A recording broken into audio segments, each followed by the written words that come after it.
بمناسبة بداية العام الجديد، أنا الحقيقة في هذه المناسبة بقول لكل العالم العربي كل سنة وهو طيب، وكل الشعوب العربية والشعوب الإسلامية كل سنة وهم طيبين، وإن شاء الله السنة القادمة تكون أحسن بكتير من السنة اللي فاتت.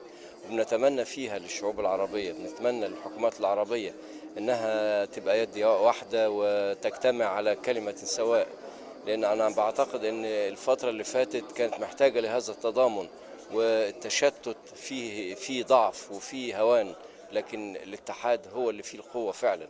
وبنرجو أن العام القادم، وبدعو كل الشعوب العربية وكل حكامنا العرب وحكام الدول الإسلامية أن يتحدوا جميعا في هذه السنة، لأن وأمامهم أخطار كبيرة لازم يتصدوا ليها.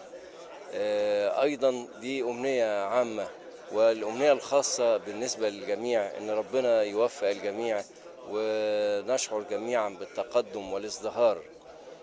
أيضا في هذه السنة الجديدة بنهني قناة النيل للرياضة بالقناة الجديدة السوبر، وبنتمنى ليها إن شاء الله التوفيق زي ما كان التوفيق في جانب كل القناة الرياضية، قناة النيل الرياضية، وكل قنواتنا إن شاء الله. وبنتمنى لكل قنواتنا والتلفزيون العربي والتلفزيون المصري بجميع قنواته، بنتمنى له في السنة الجديدة إن شاء الله التوفيق والازدهار بإذن الله. محمود سلطان.